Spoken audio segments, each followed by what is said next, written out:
How you doing, everyone? It's me, David. I'm in my Beatles corner. We're collecting the Beatles 101. And I was going to get away from talking about records for this video. And if you've noticed on these videos, I have my beautiful Hofner violin bass, my Beatle bass hanging up behind me. And yeah, I do play the bass. Um, Not very well, but I do play the bass. I can't play like, well, Paul would be like that. But I can't play like Paul McCartney, all right? I'd love to, but anyway. Um, but I'm not talking about the Hofner today. I do have a Rickenbacker bass around the corner, which you don't see.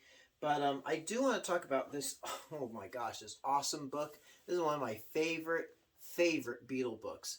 Beatles Gear by Andy Babiuk, Babiuk, Babiuk.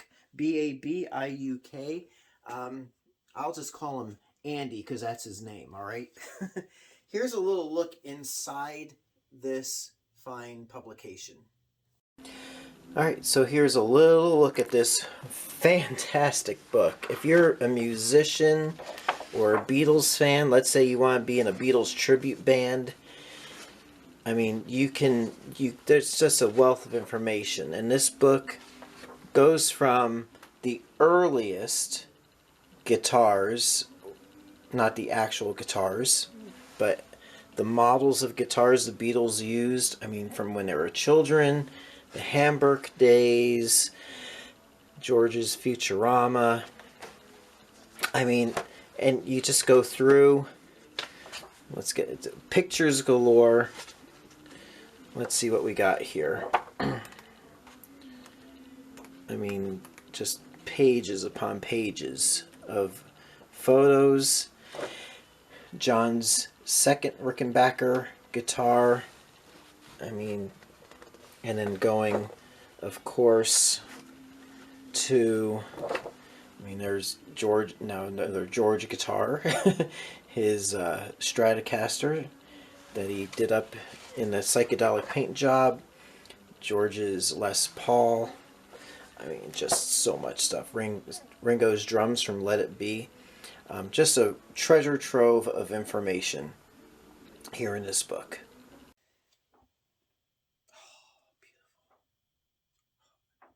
Oh, sorry, I was looking through the book a little bit. It's a fascinating book. It is one of these books that I've had, oh my gosh, for over 20 years. It's one of those books, if I'm on a plane flight, which I don't do much of anymore, because things are kind of crazy out there. It is one of the books that I will bring with me on the plane, just to thumb through and read. Again, beautiful photos, full color illustrations, technical information about the gear, not just guitars, but you got amplifiers, you got the Vox, Continental or electric piano, organ, whatever, and just really a wealth of information. So if you are into the Beatles and you play music, and let's say you want to be in a Beatles tribute band, or you are in a Beatles tribute band and you want to be as authentic as possible, this is really the Bible as far as the instruments that the Beatles use, even variations of the same instruments. Not only do you get like John's, Rickenbacker 325, you get both versions pictured in there, and stories about each one of them and how they were modified, and it's just a really cool, good book. If you're a guitar geek or whatever, that's the book for you. And that's why it should belong in your collection, even if you don't like playing instruments or you don't know how to. It's still a cool book to read because it gives you some insight as far as how the Beatles got their sounds. Would they have sounded differently if, let's say, on the Ed Sullivan Show, John and George played Fender Stratocasters and Paul played a Fender bass? Who knows? who knows what kind of sounds they would have gotten out of different instruments. And they didn't just stick with the same instruments, but obviously over the course of the years they used different instruments.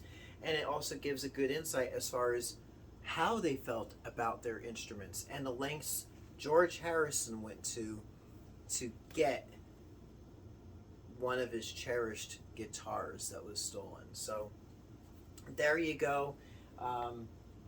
Again, that's why it belongs in your collection. It's in mine, should be in yours.